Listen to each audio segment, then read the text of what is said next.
سرکار نے جانے نہ دیا۔ الحمدللہ رب العالمین والصلاة والسلام علی سید المرسلین، اما بعد فاعوذ باللہ من الشیطان الرجیم، بسم اللہ الرحمن الرحیم۔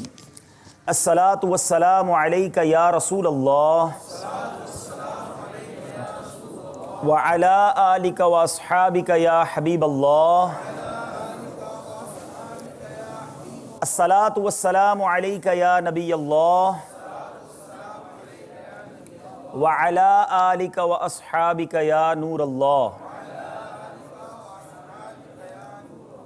میرے پیارے اور محترم اسلامی بھائیوں اور مدنی چینل کے ناظرین، الحمدللہ عز و جل دعوت اسلامی کے 95 سے زیادہ شعبہ جات ہیں، اور الحمدللہ ہمارے ان شعبہ جات میں وقتاً فوقتاً تربیت کا اہتمام ہوا کرتا ہے۔ الحمدللہ عز و جل آج ایک بار پھر آپ سب کے ہر دل عزیز شعبے مدنی چینل کے مدنی عملے کا گویا ایک تربیتی اجتماع ہے۔ وقتاً فوقتاً ہم کوشش کرتے ہیں کہ مل کر بیٹھیں اور اپنی اصلاح کے لیے کچھ مدنی پھول حاصل کریں۔ آج اسی سلسلے میں ہم سب جمع ہیں، آئیے کچھ اچھی نیتیں کر لیتے ہیں۔ حدیث پاک میں آتا ہے نیت المؤمن خیر من عملی، مومن کی نیت اس کے عمل سے بہتر ہوتی ہے۔ آئیے نیت کرتے ہیں کہ اللہ کی رضا کے لیے انشاءاللہ اول تا آخر بیان میں شرکت کروں گا، بات چیت وغیرہ سے بچتے ہوئے، موبائل فون کے استعمال سے بچتے ہوئے، ممکن ہوا تو بیان کی تعظیم کی نیت سے دو زانو بیٹھ کر بیان سنوں گا۔ تو آپ میں سے جن کے لیے ممکن ہو وہ دو زانو بیٹھ جائیں، اور ورنہ تھک جائیں تو پھر جیسے چاہیں بیٹھیں، پھر یاد آئے تو دوبارہ بیٹھ جائیں، تو انشاءاللہ با ادب بیٹھنے کا ثواب بھی کمائیں گے۔ درود پاک کے بے شمار فضائل و برکات۔ امیر اہل سنت کا ایک بڑا ہی پیارا رسالہ ہے عاشق اکبر، اس رسالے کے صفحہ نمبر 1 پہلے ہی صفحے پر ایک بڑی پیاری حدیث پاک ہے۔ مدینے کے سلطان رحمت عالمیان سرور ذیشان صلی اللہ تعالیٰ علیہ وسلم کا فرمان برکت نشان ہے۔ اللہ عز و جل کا ایک فرشتہ ہے کہ اس کا ایک بازو مشرق میں ہے اور دوسرا بازو مغرب میں۔ جب کوئی شخص مجھ پر محبت کے ساتھ درود بھیجتا ہے، وہ فرشتہ پانی میں غوطہ کھا کر اپنے پر جھاڑتا ہے۔ اب ذرا سوچیں کہ ایک چڑیا چھوٹی سی اگر پانی میں گر جائے، پانی سے باہر آئے، پھڑ پھڑائے اپنے پروں کو، تو کتنے قطرے گرتے ہیں۔ اب ایسا فرشتہ جس کا ایک بازو مغرب میں ایک بازو مشرق میں، اور وہ بحر رحمت میں غوطہ کھائے اور پھر اس میں پر جھاڑے، تو پیارے آقا علیہ الصلوۃ والسلام فرماتے ہیں اللہ عز و جل اس کے پروں سے ٹپکنے والے ہر قطرے سے ایک ایک فرشتہ پیدا کرتا ہے۔ وہ فرشتے قیامت تک اس درود پڑھنے والے کے لیے استغفار کرتے ہیں۔ سوچئے ایک درود پاک پڑھنے والے کو کتنی نیکیاں، یعنی اگر ہمیں کوشش ہماری ہوتی ہے کسی نیک شخص سے دعا کروا لی جائے، کسی بزرگ سے دعا کروائی جائے، اور کسی بڑی شخصیت سے کسی بزرگ سے ایک بار دعا کروانے کا موقع مل جائے، ہم بہت خوش ہوتے ہیں، واقعی سعادت کی بات ہے۔ لیکن جس کے لیے فرشتے دعا کریں اور ایک بار نہ کریں، قیامت تک استغفار کرتے رہیں، تو اس کو کس قدر اجر و ثواب ملے گا۔ تو کنجوسی نہیں کرنی چاہیے۔ میرے مدنی چینل کے عملے سے بھی گزارش ہے کہ آپ کو بعض اوقات ایسے اوقات ملتے ہوں گے جس میں آپ درود پاک آسانی سے پڑھ سکتے ہیں۔ بعض اوقات ہمارا فزیکل کام تو ہوتا ہے، مگر ہم مینٹلی اتنے بیزی نہیں ہوتے، ہم زبانی طور پہ درود پاک پڑھ سکتے ہیں۔ تو اگر واقعی توجہ والا کام ہے جہاں اگر آپ کی کانشیس چاہیے، آپ کا دھیان چاہیے، شاید وہاں آپ نہیں پڑھ سکیں گے۔ لیکن کئی کام ایسے ہوتے ہیں، چلتے پھرتے اٹھتے بیٹھتے، کیمرے والا اگر کیمرے کو سیٹ کر رہا ہے، کوئی چیزیں ابھی ہم تیار کر رہے ہیں، تو اس وقت ہم درود پاک کا ورد بہت بڑی تعداد میں کر سکتے ہیں۔ تو نیت کریں انشاءاللہ کم از کم، جو کثرت سے درود پاک پڑھنے والا معاملہ ہے، کہ کم از کم 313 مرتبہ درود پاک پڑھنے کی میں بھی نیت کرتا ہوں، آپ بھی نیت کر لیں انشاءاللہ کہ روزانہ کم از کم 313 مرتبہ درود پاک پڑھیں گے انشاءاللہ۔ ماشاءاللہ ماشاءاللہ۔ میرے پیارے اور محترم اسلامی بھائیوں،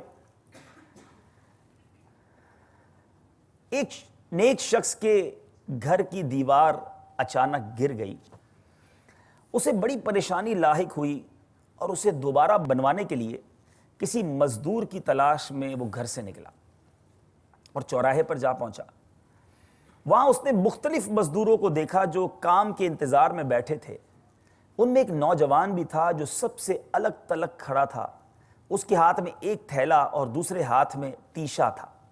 اس شخص کا کہنا ہے میں نے اس نوجوان سے پوچھا کیا تم مزدوری کرو گے؟ نوجوان نے جواب دیا ہاں۔ میں نے کہا گارے کا کام کرنا ہوگا۔ نوجوان نے کہا ٹھیک ہے، لیکن میری 3 شرطیں ہیں، اگر تمہیں منظور ہوں تو میں کام کرنے کے لیے تیار ہوں۔ پہلی شرط یہ ہے کہ تم میری مزدوری پوری ادا کرو گے۔ دوسری شرط یہ ہے کہ مجھ سے میری طاقت اور صحت کے مطابق کام لو گے۔ اور تیسری شرط یہ ہے کہ نماز کے وقت مجھے نماز ادا کرنے سے نہیں روکو گے۔ میں نے یہ تینوں شرطیں قبول کر لیں اور ساتھ لے کر گھر آ گیا۔ جہاں میں نے اسے کام بتایا اور کسی ضروری کام سے میں چلا گیا، میں نے بتایا کہ یہ کام آپ نے کرنا ہے۔ جب میں شام کے وقت واپس آیا تو میں نے دیکھا کہ اس مزدور نے عام مزدوروں سے دگنا کام کیا۔ میں نے بخوشی اس کی اجرت ادا کی، وہ لے کر چلا گیا۔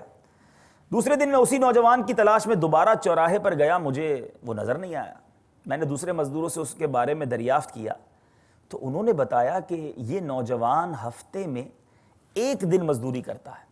یہ سن کر میں سمجھ گیا کہ وہ کوئی عام مزدور نہیں، کوئی بڑا آدمی ہے۔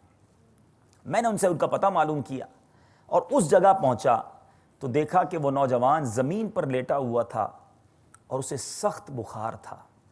میں نے اس سے کہا میرے بھائی تو یہاں اجنبی ہے، تنہا ہے اور بیمار بھی ہے، اگر پسند کرو تو میرے ساتھ گھر چلو، مجھے اپنی خدمت کا موقع دو۔ اس نے انکار کر دیا، لیکن میرے مسلسل اصرار پر وہ مان گیا، لیکن ایک شرط رکھی کہ وہ مجھ سے کھانے کی کوئی شے نہیں لے گا۔ میں نے اس کی یہ شرط بھی قبول کر لی، اپنے گھر لے آیا۔ وہ 3 دن تک میرے گھر میں قیام پذیر رہا، لیکن اس نے کسی چیز کا مطالبہ کیا، نہ ہی اس نے کوئی چیز کھائی۔ اب چوتھے روز اس کے بخار میں شدت آ گئی۔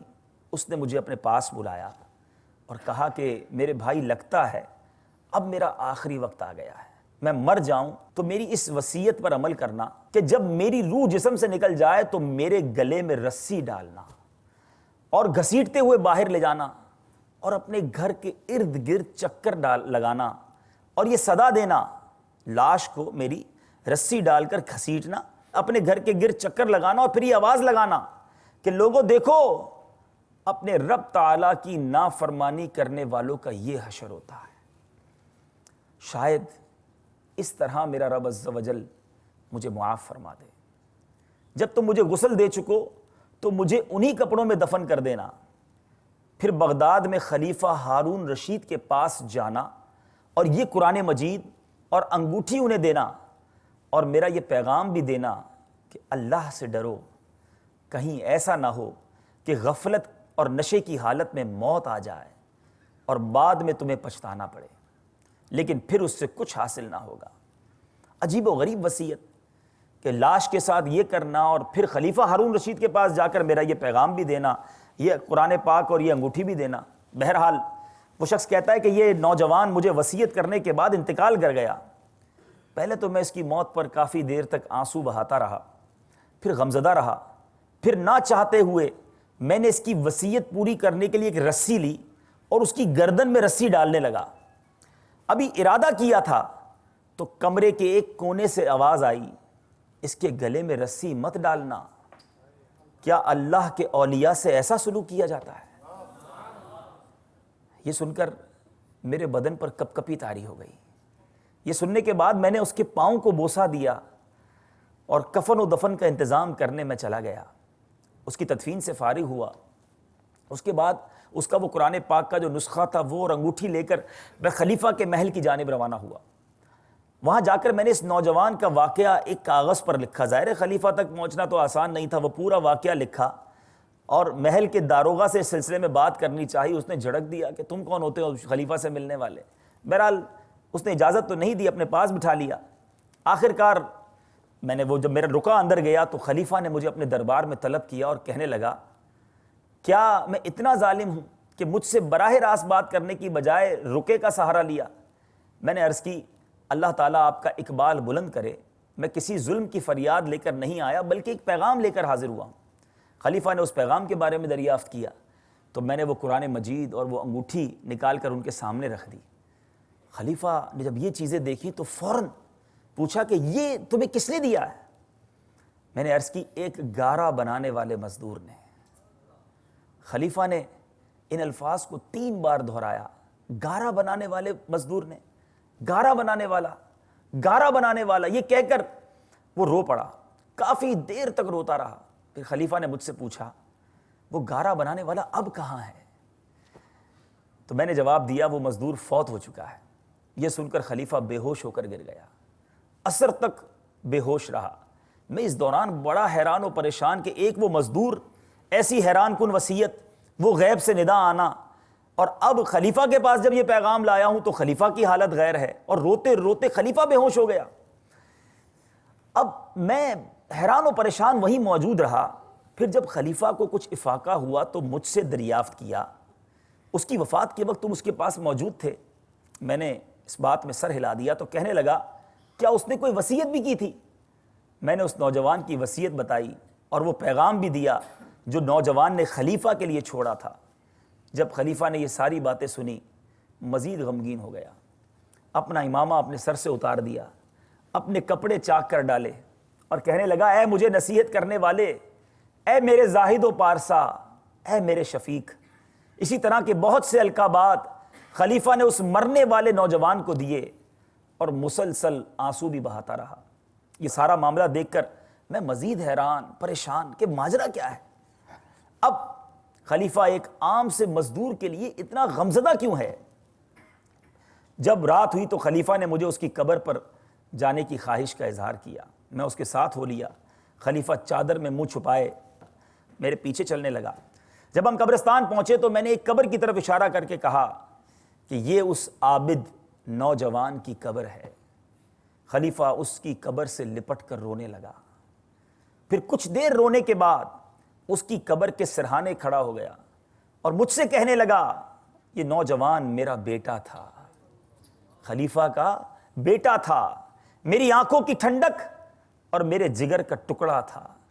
ایک دن یہ رقص و سرور کی محفل میں گم تھا کہ مکتب میں کسی بچے نے یہ آیت کریمہ تلاوت کی، الم یأن للذین آمنوا ان تخشع قلوبہم لذکر اللہ. ترجمہ کنز الایمان، کیا ایمان والوں کو ابھی وہ وقت نہ آیا کہ ان کے دل جھک جائیں اللہ کی یاد کے لیے؟ جب میرے اس بیٹے نے یہ آیت سنی تو اللہ تعالیٰ کے خوف سے تھر تھر کانپنے لگا.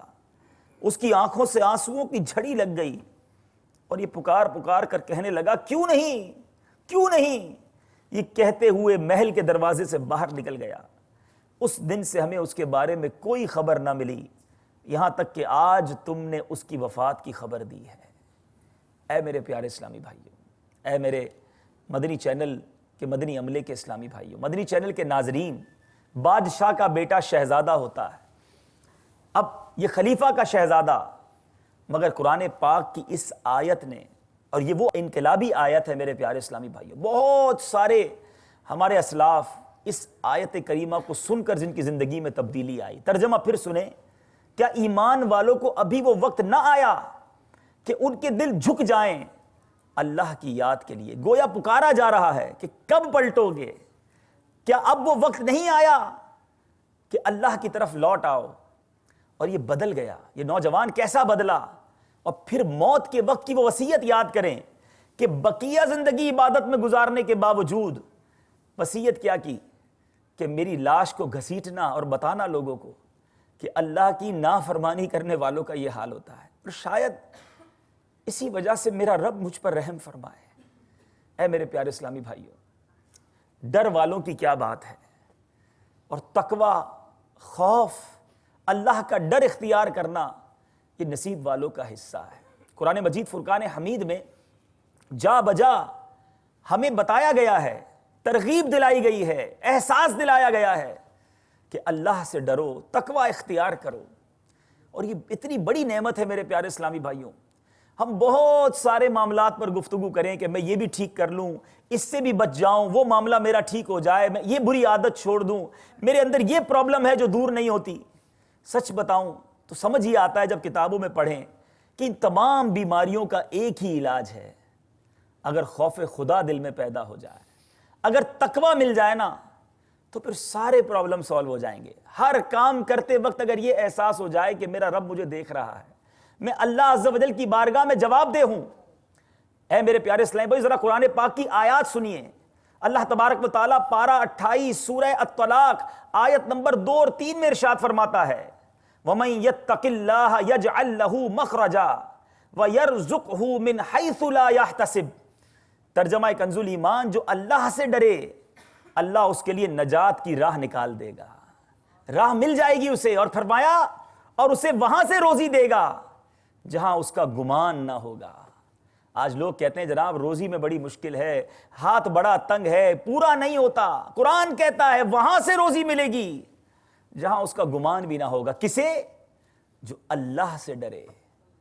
یہی تو نہیں ہے ہمارے پاس. ہم روزی بڑھانے کی بہت ساری کوششیں تو کرتے ہیں، جب قرآن نے فارمولہ دے دیا ہے کہ جو اللہ سے ڈرے گا اللہ اس کے لیے نجات کا راستہ نکالے گا. ہائے ہائے. اور پھر کیا فرمایا؟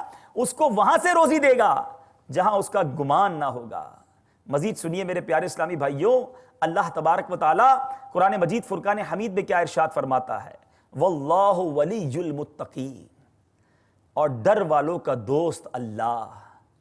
جس کا دوست اللہ ہو جائے، اللہ جسے اپنا دوست بنا لے، ذرا سوچئے پھر اس کی مشکل کیسے رہے گی. آج دنیا کے جو صاحب اقتدار اور پاورفل لوگ ہوتے ہیں، بندہ ان سے دوستی بڑھانے کی کوشش کرتا ہے. جو رب کا دوست بن جائے، اور متقین کا دوست اللہ ہے.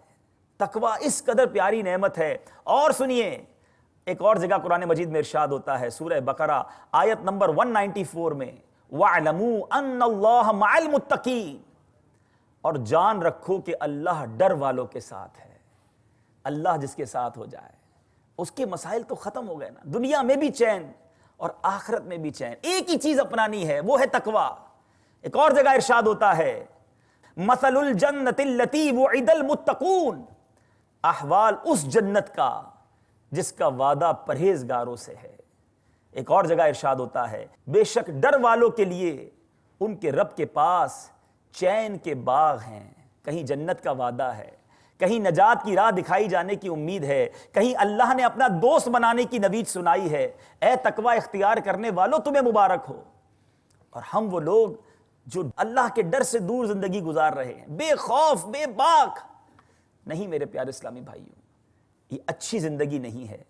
آئیے آج چند ان لوگوں کے بارے میں سنتے ہیں کہ جن کی نجات، جن کا مرتبہ، جن کا اسٹیٹس وہ قرآن و حدیث میں بیان ہوتا رہا. وہ ہمارے آقا علیہ الصلوۃ والسلام کے قریبی ساتھی رہے. میری مراد یار غار اور یار مزار ہیں، عاشق اکبر ہیں. سیدنا صدیق اکبر رضی اللہ تعالیٰ عنہ کا کمال دیکھیں کہ ایک بار سیدنا انس رضی اللہ تعالیٰ عنہ فرماتے ہیں غار ثور والی رات امیر المومنین حضرت سیدنا ابو بکر صدیق رضی اللہ تعالیٰ عنہ نے عرض کی یا رسول اللہ مجھے آپ سے پہلے غار میں داخل ہونے کی اجازت مرحمت فرمائیں. عشق ہو تو ایسا ہو، اور تاکہ اگر کوئی سانپ یا موذی چیز ہو تو پہلے مجھے نقصان پہنچائے. مومنین پر رحم و کرم فرمانے والے نبی کریم رؤوف الرحیم صلی اللہ تعالیٰ علیہ وسلم نے اجازت مرحمت فرما دی. عاشق اکبر امیر المومنین سیدنا صدیق اکبر رضی اللہ تعالیٰ عنہ اندر داخل ہوئے اور اپنے ہاتھوں سے سوراخ تلاش کرنے لگے. جو بھی سوراخ نظر آیا اپنا کپڑا پھاڑ کر اسے بند کر دیتے، یہاں تک کہ کپڑا ہی ختم ہو گیا.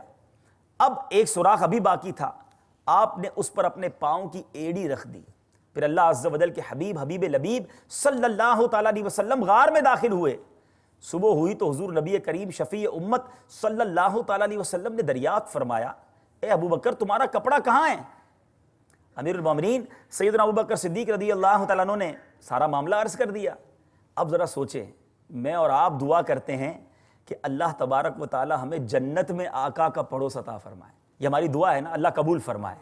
سنو صدیق اکبر رضی اللہ تعالیٰ عنہ کے بارے میں میرے آقا نے کیا فرمایا. نبی پاک علیہ الصلوۃ والسلام نے غار ثور میں اپنے ہاتھوں کو بلند فرمایا. صدیق اکبر رضی اللہ تعالیٰ عنہ کی قسمت پر ہماری جانیں قربان.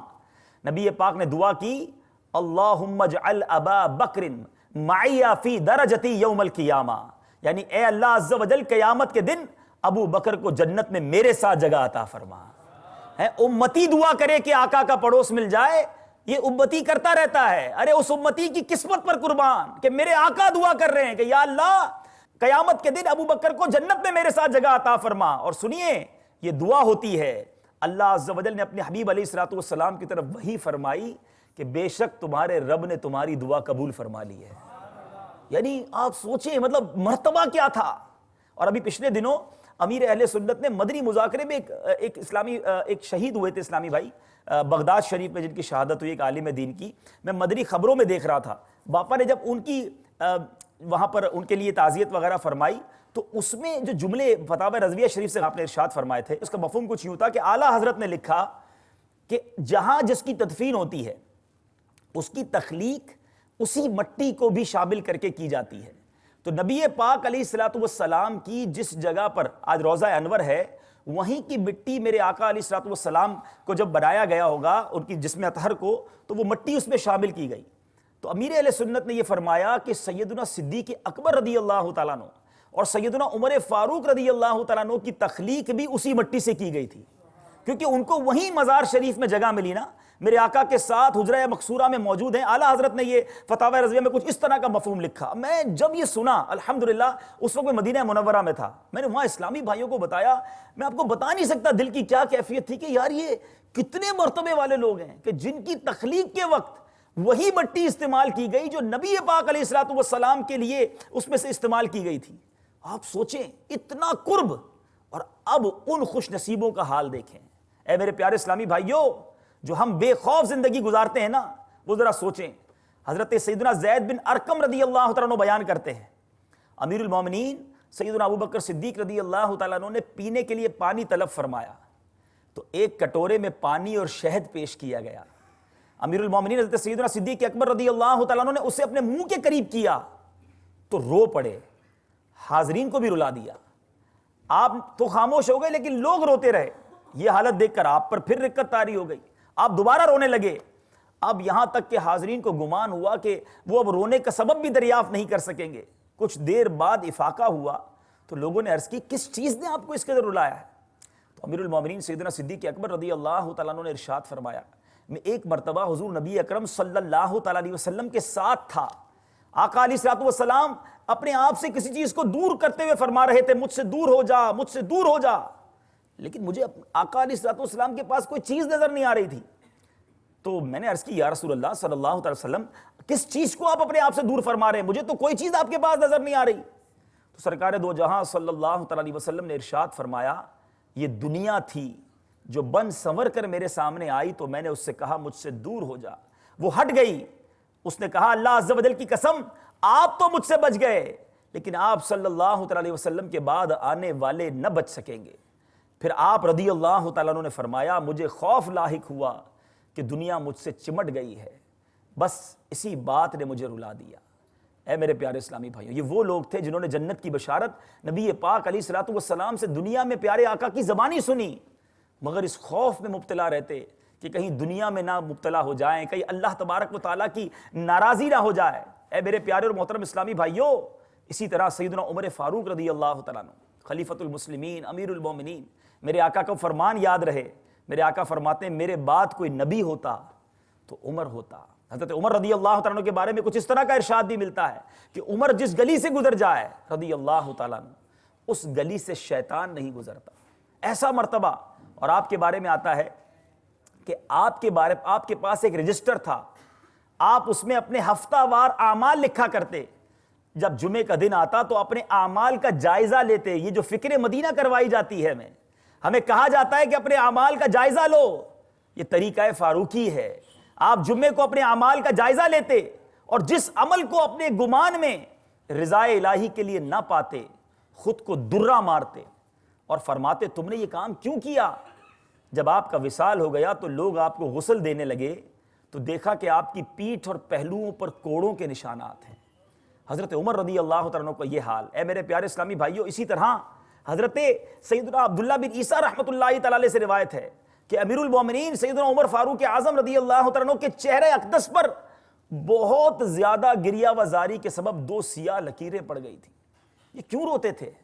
یہ کیوں گر گڑاتے تھے؟ ارے یہ تو نیک تھے، مگر خوف خدا انہیں دامن گیر تھا۔ اے میرے پیارے اور محترم اسلامی بھائیوں، ایک بار حضرت سیدنا ابن عمر رضی اللہ تعالیٰ عنہ فرماتے ہیں کہ میں نے امیر المومنین سیدنا فاروق اعظم رضی اللہ تعالیٰ عنہ کے پیچھے نماز پڑھی تو آپ کے رونے کی آواز 3 صفوں کے پیچھے تک سن رہا تھا. یعنی اس قدر نماز کے اندر گریہ وزاری کا معمول ہوتا. اے میرے پیارے اور محترم اسلامی بھائیوں، یہ تھے ہمارے اسلاف. سیدنا عمر فاروق رضی اللہ تعالیٰ عنہ کی دعا تو سنیں کہ ایک بار سیدنا عمر فاروق رضی اللہ تعالیٰ عنہ نے فرمایا، مجھے رسول اللہ صلی اللہ تعالیٰ علیہ وسلم نے ارشاد فرمایا تھا یہ دعا مانگا کرو، اللہم اجعل سریرتی خیرا من علانیتی واجعل علانیتی حسنا.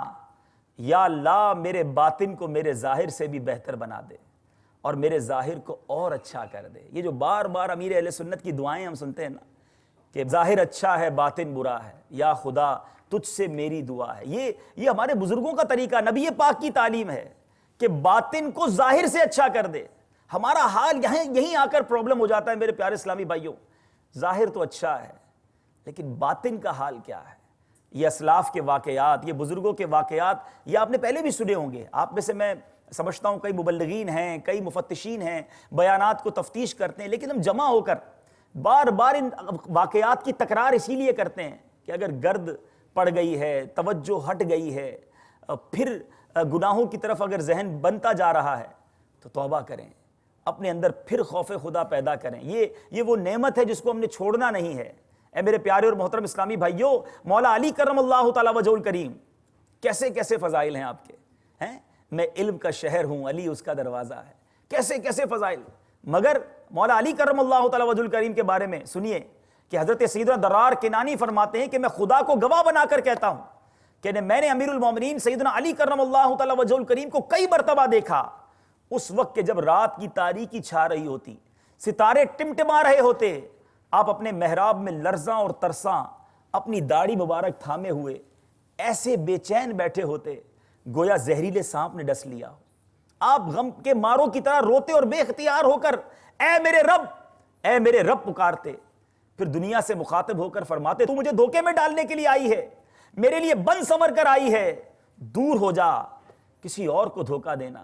میں تجھے 3 طلاق دے چکا ہوں، تیری عمر کم ہے، تیری محفل حقیر، جبکہ تیرے مصائب جھیلنا آسان ہے. آہ صد آہ زادے راہ کی کمی ہے اور سفر طویل ہے، جبکہ راستہ وحشت سے بھرپور ہے. مولا علی کے یہ کلمات سنتے ہیں اور اعلیٰ حضرت کے وہ اشعار سنتے ہیں.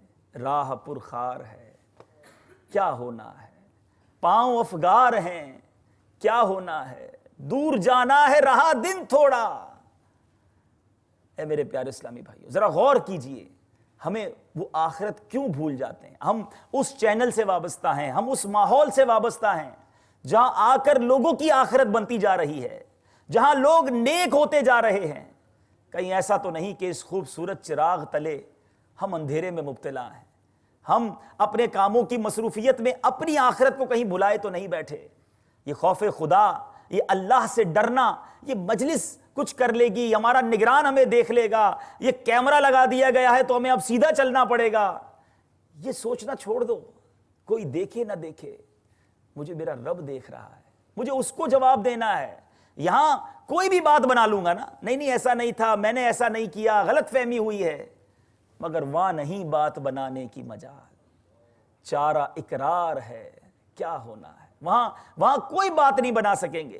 اکیلے میں جیسے ہوں، ہم جہاں ہوں ہمیں یہ خیال رکھنا ہوگا. اور تقوی پرہیزگاری کا جس طرح قرآن نے ہمیں ذہن دیا ہے، اے میرے پیارے اسلامی بھائیوں، اللہ سے ڈریے. میں آج آپ کی بارگاہ میں اسلاف کے ان واقعات، قرآن پاک کی چند آیات اور احادیث کے ذریعے یہ پیغام لایا ہوں اپنے لیے بھی. واللہ یہ میری نیت ہے کہ جو بول رہا ہے وہ آپ سب سے زیادہ محتاج ہے اس چیز کا، کہ کاش یہ بولنا، یہ سننا اللہ کی بارگاہ میں مقبول ہو جائے اور ہمیں یہ احساس مل جائے کہ ہمیں اللہ کی بارگاہ میں پیش ہونا ہے. ہمارے یہ اسلاف کے واقعات سنتے ہیں. سیدنا عمر بن عبدالعزیز رضی اللہ تعالیٰ عنہ، آئے ہائے، قرآن پاک ہم بھی سنتے ہیں، قرآن پاک ہمارے اسلاف بھی سنتے. ایک بار سیدنا عمر بن عبدالعزیز رضی اللہ تعالیٰ عنہ نے برسر منبر یہ آیت پڑھی، وَنَضَعُ الْمَوَازِينَ الْقِسْطَ لِيَوْمِ الْقِيَامَةِ، ترجمہ کنز الایمان، اور ہم عدل کی ترازویں رکھیں گے قیامت کے دن. تو خوف سے ایک طرف کو جھک گئے، گویا زمین پر گر رہے ہیں. جب یہ عدل کی بات ہوئی، ترازو کی بات ہوئی تو یہ لرزاں ہو جاتے. ایک رات سیدنا عمر بن عبدالعزیز رضی اللہ تعالیٰ عنہ سورہ واللیل پڑھ رہے تھے، جب اس آیت پر پہنچے فَأَنذَرْتُكُمْ نَارًا تَلَظَّىٰ، تو میں تمہیں ڈراتا ہوں اس آگ سے جو بھڑک رہی ہے۔ تو روتے روتے ہچکی بن گئی، آگے نہیں پڑھ سکے، نئے سرے سے تلاوت شروع کی۔ جب اس آیت پر پہنچے تو پھر وہی کیفیت طاری ہوئی اور آگے نہیں پڑھ سکے۔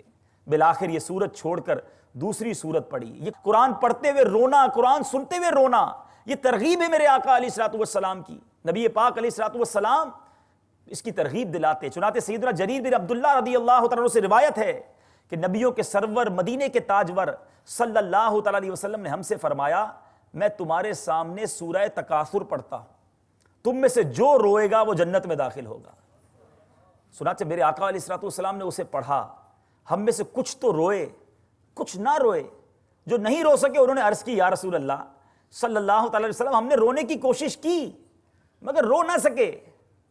آپ صلی اللہ تعالیٰ علیہ وسلم نے فرمایا کہ میں تمہارے سامنے سے دوبارہ پڑھتا ہوں، جو روئے گا اس کے لیے جنت ہوگی، جو نہ رو سکے وہ رونے کسی شکل بنا لے۔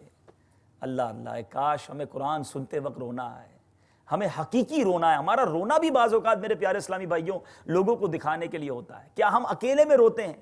کبھی گھر پہ قرآن پڑھتے ہوئے ہمارے آنسو نکلے، کبھی اکیلے تلاوت کرتے ہوئے ہماری آنکھوں سے آنسو بہے، ہمیں آیات جو عذاب کی آیاتیں ہیں وہ سن کر کبھی لرزہ طاری ہوا کہ ہمارا بنے گا کیا؟ اے میرے پیارے اور محترم اسلامی بھائیوں، ایک شخص نے حضرت سیدنا عمر بن عبدالعزیز رضی اللہ تعالیٰ عنہ کے پاس پارہ 18 سورہ فرقان کی آیت نمبر 13 پڑھی۔ بسم اللہ الرحمن الرحیم، وَإِذَا أُلْقُوا مِنْهَا مَكَانًا ضَيِّقًا مُقَرَّنِينَ دَعَوْا هُنَالِكَ ثُبُورًا، جب اس کی کسی تنگ جگہ میں ڈالے جائیں گے، زنجیروں میں جکڑے ہوئے تو وہاں موت مانگیں گے۔ جب آپ نے یہ آیت سنی تو آپ دھاڑے مار مار کر رونے لگے۔ آخر کار وہاں سے اٹھے اور گھر میں داخل ہو گئے۔ اے میرے پیارے اور محترم اسلامی بھائیوں، ایک بار آپ کی اہلیہ محترمہ کیا کہتی ہیں؟ ہمارے راز تو ہمارے گھر والوں کو پتہ ہے نا، لوگوں کے سامنے نیک بننے والے گھر پر کیسے ہیں۔ سنیے سیدنا عمر بن عبدالعزیز رضی اللہ تعالیٰ عنہ گھر پہ کیسے تھے۔ میرے پیارے اسلام، آپ کی اہلیہ محترمہ فرماتی ہیں، کسی نے آپ سے امیر المومنین کی عبادت کا حال دریافت کیا تو کہنے لگی وہ لوگوں سے بڑھ کر نماز روزہ کی کثرت تو نہیں کرتے تھے، لیکن میں نے ان سے بڑھ کر اللہ عز و جل کے خوف سے کانپتے کسی کو نہیں دیکھا۔ وہ اپنے بستر پر اللہ کا ذکر کرتے تو خوف خدا کی وجہ سے چڑیا کی طرح پھر پھڑانے لگتے، اور یہاں تک کہ ہمیں اندیشہ ہوتا کہ ان کا دم گھٹ جائے گا اور لوگ صبح کو اٹھیں گے تو خلیفہ سے محروم ہو جائیں گے۔ اے میرے پیارے اسلامی بھائی، یہ تھا ہمارے اسلاف کا انداز۔ عبادتیں کرتے، ریاضتیں کرتے، تلاوتیں کرتے، روزے رکھتے، گناہوں سے دور رہتے، مگر روتے بھی رہتے، لرزتے بھی رہتے۔ اور ایک ہم ہیں، گناہ ہے کہ رکتے نہیں، شرم ہے کہ آتی نہیں، آنسو ہے کہ بہتے نہیں، خوف سے دل لرزتا نہیں۔ آج دنیا میں پیسے ہمارے کم ہو جائیں اس کا خوف ہے، ہماری مراعات کم ہو جائیں اس کی فکر ہے، کسی طرح نوکری نہ چھوٹ جائے اس کا خوف ہے، کوئی چیز میری نہ کھو جائے مجھے اس کا خوف ہے، دوست ناراض نہ ہو جائے اس کا خوف ہے، جہاں کام کرتا ہوں وہ باس، وہ افسر، وہ مجلس، وہ خفا نہ ہو جائے اس کا خوف ہے۔ یہ خوف کیوں نہیں کہ رب ناراض نہ ہو جائے، یہ خوف کیوں نہیں کہ کہیں آقا علیہ الصلوۃ والسلام نہ روٹھ جائیں۔ ارے سب کو راضی کر لیا اور رب ہی ناراض ہو گیا تو کیا فائدہ ایسی زندگی کا۔ سنو سنو، نبی پاک علیہ الصلوۃ والسلام ہماری رہنمائی کے لیے، ہماری تعلیم کے لیے دعا کیسی کرتے، آئیے ہم بھی مل کر یہ دعا کرتے ہیں۔ میرے آقا دعا فرماتے، اللہم انی اسألک الہدی والتقی والعفاف والغنی، یعنی اے اللہ عز و جل میں تجھ سے ہدایت، تقوی، پاک دامنی اور تونگری کا سوال کرتا ہوں۔ اللہ تعالیٰ یہ دعائیں ہمارے حق میں بھی قبول فرمائے۔ آج ہماری یہ کوشش ہوتی ہے میں عزت والا ہو جاؤں، لوگوں میں میرا نام ہو جائے۔ سنو، میرے آقا فرماتے کون عزت والا ہے، کس کا مرتبہ زیادہ ہے۔ نبی پاک علیہ الصلوۃ والسلام کی خدمت اقدس میں عرض کی گئی، یا رسول اللہ صلی اللہ تعالیٰ علیہ وسلم، لوگوں میں سب سے زیادہ عزت والا کون ہے؟ ارشاد فرمایا جو ان میں سب سے زیادہ متقی اور پرہیزگار ہے۔ متقی اور پرہیزگار عزت والا ہے، یہ لوگ جسے آنکھوں پہ بٹھائے وہ عزت والا نہیں۔ اب میں اور آپ غور کر لیں، کیا واقعی میں متقی ہوں؟ میں پرہیزگار ہوں، میں اللہ سے ڈرنے والا ہوں، میں اکیلے میں میرا حال کیا ہوتا ہے. سنو، یہ جو باہر زندگی الگ ہے، اکیلی زندگی الگ ہے نا. اعلیٰ حضرت کا چرچہ ہم بڑا کرتے ہیں، مدنی چینل الحمدللہ مسلک اعلیٰ حضرت کا پاسبان ہے، اور یہ میرے وہ اسلامی بھائی ہیں جو اس مسلک اعلیٰ حضرت کے پیغام کو دنیا میں پہنچانے میں کوشاں ہیں. سنو، انہی اعلیٰ حضرت کا حال بتاتا ہوں. بچپن کا دن ہے، روزہ، پہلا روزہ رکھا اعلیٰ حضرت نے. روزہ کشائی کا وقت ہے، غالباً 8-10 سال اعلیٰ حضرت کی عمر. گرمیوں کے دن افطار سے پہلے رنگ جو ہے وہ بچہ اگر ہو تو اسے پیاس لگتی ہے.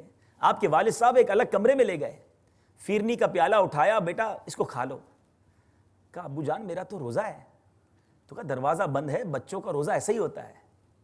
تو اس چھوٹی عمر میں اعلیٰ حضرت نے جواب دیا تھا کہ جس کا روزہ رکھا ہے وہ تو دیکھ رہا ہے. آپ کے والد صاحب نے جب یہ سنا نا تو آنسو بہہ نکلے کہ اس بچے کے اندر اس عمر میں ایسا خوف خدا ہے، اکیلے کمرے میں. اور مجھے جب میں نے یہ واقعہ پڑھا تو مجھے یاد آیا کہ بچپن میں یہ کام کیا تھا اور جوانی میں آ کر وہ شعر لکھا تھا. چھپ کے لوگوں سے کیے جس کے گناہ، وہ خبردار ہے کیا ہونا ہے. اے میرے پیارے اسلامی بھائی، خدا را میں آپ کی بارگاہ میں اسی نیت سے یہ موضوع لے کر آیا ہوں کہ کاش آج کے اس مختصر سے اجتماع کی برکت سے ہم سب کے دلوں میں خوف خدا پیدا ہو جائے. ہم اچھے نہیں ہیں لیکن جن کا تذکرہ کر رہے ہیں وہ اللہ کی بارگاہ میں بڑے مقبول ہیں. اللہ تعالیٰ ان کے صدقے ہمیں حقیقی خوف عطا فرما دے. وہ چاہے تو خوف مل سکتا ہے، وہ چاہے تو ہم گناہ گار بھی متقی بن سکتے ہیں، مگر ہم نیت تو کریں نا. ہم آج ذہن تو بنائیں، بہت ہو گیا، ہم سب نے جانا ہے اس دنیا سے. ہمارے آس پاس روز موتیں ہو رہی ہیں، اچانک لوگ جا رہے ہیں. یہ ادھر یہ بھی چلا گیا، ارے اس کا بھی انتقال ہو گیا، خبر آتی ہے ارے پتہ چلا وہ بھی چلا گیا.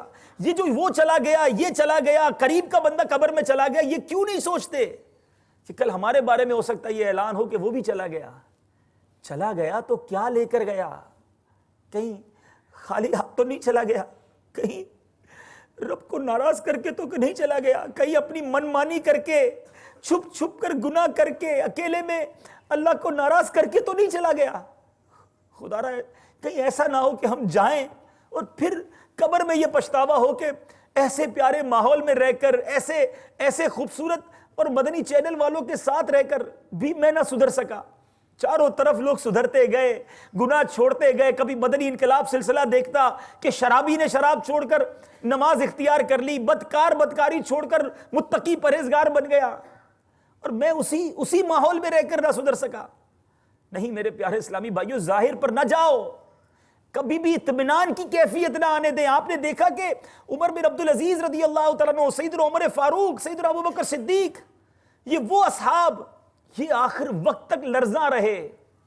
اور ہمیں لگتا ہے ہم نے 30 دن کا قافلہ کر لیا، ہماری فکر مدینہ ہو گئی، ہم جناب کچھ تھوڑا سا ذکر و اذکار کرنے لگے، ہم نیک ہو گئے. نہیں، ہم نے مرتے وقت تک یہ ڈرتے رہنا ہے کہ ہمیں نہیں معلوم ہمارے اعمال کا کیا ہوگا. اے میرے پیارے اسلامی بھائیوں، آؤ آج تقوی پر بیان ہوا نا، تقوی کی تعریف سن لو اور اس سے کوشش کریں کہ یاد کر لیں. حجت الاسلام سیدنا امام محمد بن محمد غزالی علیہ رحمۃ اللہ الوالی فرماتے ہیں قرآن مجید میں تقوی کا اطلاق 3 معنی پر کیا گیا. ڈر اور خوف، نمبر 1 ڈر اور خوف، نمبر 2 طاعت و عبادت، اور نمبر 3 دل کو گناہوں سے پاک رکھنا. اب آگے جا کے ایک جملہ ارشاد فرمایا، اے کاش یہ میرے اور آپ کے دل پر نقش ہو جائے. فرماتے ہیں حقیقی تقوی یہ ہے کہ تیرا پروردگار تجھے وہاں نہ دیکھے. غور سے سنیے، حقیقی تقوی یہ ہے تیرا پروردگار تجھے وہاں نہ دیکھے جہاں جانے سے اس نے تجھے روکا ہے. جہاں جانے سے روکا ہے نا وہاں نہ دیکھے. اور فرمایا اس مقام سے غیر حاضر نہ پائے جہاں حاضر ہونے کا اس نے تجھے حکم دیا ہے. آئے ہائے، ذرا سوچیں، میں وہاں نظر نہ آؤں جہاں میرے رب نے منع کیا ہے، اور وہاں سے غیر حاضر نہ ہوں جہاں حاضر ہونے کا حکم دیا ہے. برائی کے اڈے پر نظر آنے والا، بے حیائی کے کاموں میں نظر آنے والا، برائی کے کام کرنے والا سوچے کہ میں وہاں موجود ہوں جہاں مجھے نظر نہ آنے کا حکم ملا ہے. اور مسجد میں نہ پہنچنے والا، جماعت سے نماز نہ پڑھنے والا، نیکی کے کام پر نہ پہنچنے والا سوچے کہ میں وہاں سے غیر حاضر ہو رہا ہوں جہاں مجھے حاضر ہونے کا حکم دیا ہے. اے میرے پیارے اسلامی بھائیوں، آئیے آخر میں آپ کو میں امیر اہل سنت کا بھی ایک واقعہ سناؤں کہ جو اللہ والے ہیں نا ان کا خوف خدا کیسا ہے. باپا کا خوف خدا تو آپ ابھی دیکھ ہی رہے ہیں, لیکن میں آج آپ کو بہت پیچھے لے جانا چاہتا ہوں. امیر اہل سنت کا بچپن کیسا تھا. آپ کے بارے میں آپ کے ایک پرانے رفیق نے واقعہ سنایا کہ آپ نے بچپن بڑا میرے پیارے اسلام بھائی مشکل والا گزارا ہے. آج ہم ایک اسٹوڈیو میں بیٹھ کر دنیا بچھی ہیں, لائٹیں چل رہی ہیں, کیمرے لگے ہوئے ہیں, اجتماع کر رہے ہیں, مشورہ کر رہے ہیں, بڑے مزے میں ہیں. یہ جس نے یہ تحریک شروع کی نا, اگر وہ تکالیف ہم یاد کریں کہ ایک ایسا نوجوان جس کے والدین بھی دنیا میں نہ ہو, جس کا کوئی جس کو کہیں کہ فیملی بیک گراؤنڈ بھی نہ ہو, پیسے بھی نہ ہو, کوئی جاننے والا نہ ہو, کوئی نام نہ ہو, جس کو کہتے ہیں نون پرسنالٹی نہ ہو, اس نے کیسے اتنا بڑا کام کر دکھایا. آپ کا بچپن دیکھیے. یعنی امیر اہل سنت نے اپنے بچپن میں بڑے چھوٹے چھوٹے, جس کو ہم چھوٹا کام کہتے ہیں, حالانکہ وہ چھوٹے نہیں بلکہ روایتوں میں آتا ہے جو حلال روزی کمانے کے لیے ذلت کی جگہ پر کھڑا ہوا, اس کے گناہ اس طرح جھڑتے ہیں جس طرح درختوں سے پتے جھڑتے ہیں. باپا نے جھاڑو تک بیچے, ٹافیاں بیچیں, مطلب کھلونے بیچے. آپ کے بارے میں بتایا کہ جب بچے تھے, چھوٹی عمر تھی, تو آپ نے ریڑھی پر ٹافیاں اور بسکٹ بیچ رہے تھے. ابھی ایک بچہ آیا اور اس نے کہا کہ 2 آنے کی ٹافیاں دو. ابھی روپیہ چلتا ہے, پہلے آنے چلتے تھے. 2 آنے کی ٹافیاں دو. تو اب 6 ٹافیاں اس کی بنتی تھی. آپ نے ابھی 3 ٹافیاں اسے دی, تو مزید 3 دینے ہی لگے تھے کہ وہ بچہ بھاگتا ہوا گیا اور اگلی گلی میں غائب ہو گیا. اب سخت گرمی کا موسم, آپ کو فکر آخرت نے بے چین کر دیا کہ میں یہ 3 ٹافیاں اب اس کو نہیں دوں گا تو اس کا تو حق میری طرف آ جائے گا. اب آپ اس بچے کو تلاش کرنے لگے کہ وہ کسی طرح ٹافیاں دے دیں. تو اب آپ نے کیا کیا, گلی میں جا کر بچے کو حلیہ بتاتے کہ اس بچے کو جانتے ہیں آپ یہ کہاں رہتا ہے. جب لوگ پوچھتے کہ کیوں ڈھونڈ رہے ہو, تو آپ بتاتے کہ مجھے 3 ٹافیاں اسے دینی ہیں. تو جب یہ لوگ حقیقت سنتے تو مسکراتے کہ اتنی چھوٹی عمر میں ایسا خوف خدا. اب آپ ڈھونڈتے ڈھونڈتے ڈھونڈتے سخت گرمی میں ایک مکان تک پہنچے, دروازہ کھٹکھٹایا تو ایک بوڑھی خاتون نے دروازہ کھولا. آپ نے سارا ماجرا بیان کیا کہ آپ کے یہاں وہ بچہ پتہ چلا ہے رہتا ہے اور اس کی 3 ٹافیاں میں نے دینی ہیں. کچھ اس طرح کا مفہوم تھا. اب وہ بڑھیا تڑپ کر بولی, بیٹا تم بھی کسی ماں کے لال ہو, ایسی چل چلاتی دھوپ میں تو پرندے بھی گھونسلوں میں چلے جاتے ہیں, تم 1 آنے کی چیز کے لیے اس طرح گھوم رہے ہو. آپ نے جب یہ سنا تو طویل گفتگو کرنے کی بجائے امیر اہل سنت نے ایک جملہ کہا کہ اگر میں ابھی نہیں دوں گا تو بروز قیامت رب کی بارگاہ میں اس کا حساب کیسے دوں گا. یہ وہ شخصیت ہے ہمارے درمیان جو بچپن سے ایسے ہیں. یہ کہہ کر آپ نے وہ ٹافیاں اس خاتون کو دیں اور سکون کا سانس لیا. آج ہمیں 10 15 سال ماحول میں ہو گئے ہیں. یہ احساس ہے ہمارے اندر پکا کہ آج نہیں دوں گا تو کل کیسے حساب دوں گا. چھوٹی چھوٹی باتوں پر بعض اوقات ہم نظر انداز کر جاتے ہیں. کسی کی چیز اٹھا لینا, کسی کی بغیر اجازت چیز استعمال کرنے والا سوچے کہ آج کا جواب کل وہ کیسے دے گا. تو آج میں نے چند واقعات آپ کی بارگاہ میں پیش کیے ہیں. اللہ کرے کہ ہمارے دل پر اثر کریں اور ہمیں رونا بھی نصیب ہو. میں نے آپ کو اسلاف کے رونے کے حوالے سے بتایا. اے میرے پیارے اور محترم اسلامی بھائیوں, اللہ کی بارگاہ میں جو رونا ہے نا, یہ اللہ کی بارگاہ میں کتنا مقبول ہے سنیے. منقول ہے کہ بروز قیامت جہنم سے پہاڑ کے برابر آگ نکلے گی اور امت مصطفیٰ کی طرف بڑھے گی. تو سرکار مدینہ صلی اللہ علیہ وسلم اسے روکنے کی کوشش کرتے ہوئے حضرت جبرائیل کو بلائیں گے کہ اے جبرائیل اس آگ کو روکو, یہ میری امت کو جلانے پر تلی ہوئی ہے. تو حضرت جبرائیل ایک پیالے میں تھوڑا سا پانی لائیں گے, آپ کی بارگاہ میں پیش کریں گے, عرض کریں گے اس پانی کو اس آگ پر ڈال دیجئے. میرے آقا اس پانی کو آگ پر انڈیل دیں گے جس سے وہ آگ فوراً بجھ جائے گی. پھر آپ حضرت جبرائیل سے دریافت کریں گے اے جبرائیل یہ کیسا پانی تھا جس سے آگ فوراً بجھ گئی. تو وہ عرض کریں گے یہ آپ کے ان امتیوں کے آنسوؤں کا پانی ہے جو خوف خدا کے سبب تنہائی میں رویا کرتے تھے. مجھے رب تعالیٰ نے اس پانی کو جمع کر کے محفوظ رکھنے کا حکم فرمایا تھا تاکہ آج کے دن آپ کی امت کی طرف بڑھنے والی اس آگ کو بجھایا جا سکے. اے میرے پیارے اور محترم اسلامی بھائیوں, یہ ہے خوف خدا میں رونا. آپ نے سنا میرے آقا نے فرمایا تھا میں یہ سورت پڑھ رہا ہوں جو روئے گا وہ جنت میں جائے گا. ترغیب بھی ہے اور پھر اس کے فوائد بھی ہیں, اللہ کی بارگاہ میں مقبول بھی ہے. سنیے حضرت سیدنا علی المرتضیٰ کرم اللہ تعالیٰ وجہہ الکریم نے فرمایا تم میں سے کسی کو رونا آئے تو وہ آنسوؤں کو کپڑے سے صاف نہ کرے بلکہ رخساروں پر بہہ جانے دے کہ وہ اسی حالت میں رب عز و جل کی بارگاہ میں حاضر ہوگا. اللہ اللہ, اے کاش ہمیں رونے والی آنکھیں مل جائیں. نبی پاک علیہ الصلوۃ والسلام فرماتے ہیں اللہ تعالیٰ کو اس قطرے سے بڑھ کر کوئی قطرہ پسند نہیں جو آنکھ سے اس کے خوف میں بہے، یا خون کا وہ قطرہ جو اس کی راہ میں بہایا جاتا ہے۔ میرے آقا کی دعا سنو، آئے ہائے، فرماتے اے اللہ مجھے ایسی دو آنکھیں عطا فرما جو کثرت سے آنسو بہاتی ہوں اور آنسو گرنے سے تسکین دیں اس سے پہلے کہ آنسو خون بن جائیں اور داڑھیں انگاروں میں بدل جائیں۔ اللہ تعالی ہمیں بھی اپنے خوف سے رونے والی آنکھیں نصیب فرمائے۔ تو الحمدللہ آج کے اس تربیتی اجتماع میں یہی پیغام ہے کہ ہر کام کرنے سے پہلے بعض اوقات ہم دنیاوی پکڑ سے ڈرتے ہیں، دنیاوی مینجمنٹ کے حوالے سے تو خوف زدہ ہو جاتے ہیں، مگر فکر آخرت ہمارے اندر کتنی ہے۔ اگر خوف خدا نصیب ہو جائے تو پھر یہ خیال نہیں رہے گا کہ مجھے نگران کو جواب دینا ہے، مجھے اللہ کو جواب دینا ہے۔ جو جس ذمہ داری پر ہے وہ اپنی ذمہ داری کے بارے میں اگر خوف خدا میں مبتلا ہو جائے، خوف خدا حاصل کر لے تو انشاءاللہ اللہ نے چاہا وہ اپنی زندگی کو بہتر انداز سے گزارنے میں کامیاب ہو جائے گا۔ اللہ تعالیٰ سے دعا ہے ہماری خلوتیں بھی اچھی ہو جائیں، ہماری جلوتیں بھی اچھی ہو جائیں، ہمارا ظاہر بھی نیک ہو، ہمارا باطن بھی نیک ہو۔ بنا دے مجھے نیک نیکوں کا صدقہ، گناہوں سے مجھ کو بچا یا الہی، میرا ہر عمل بس تیرے واسطے ہو، کر اخلاص ایسا عطا یا الہی، تجھے واسطہ سارے نبیوں کا مولا، میری بخش دے ہر خطا یا الہی، گناہوں نے میری کمر توڑ ڈالی، میرا حشر میں ہوگا کیا یا الہی، بہت کوششیں کی گناہ چھوڑنے کی، رہے آہ ناکام ہم یا الہی۔ اے مالک کریم ہم سب کو حقیقی معنوں میں نیک بنا دے، مرشد کریم کا صدقہ ہمیں متقی اور پرہیزگار بنا دے، ہماری ساری گناہوں کی عادتوں کو دور فرما، آمین بجاہ النبی الامین صلی اللہ تعالی علیہ وسلم۔ میرے اعمال کا بدلہ تو جہنم ہی تھا، میں تو جاتا مجھے سرکار نے کہا جانے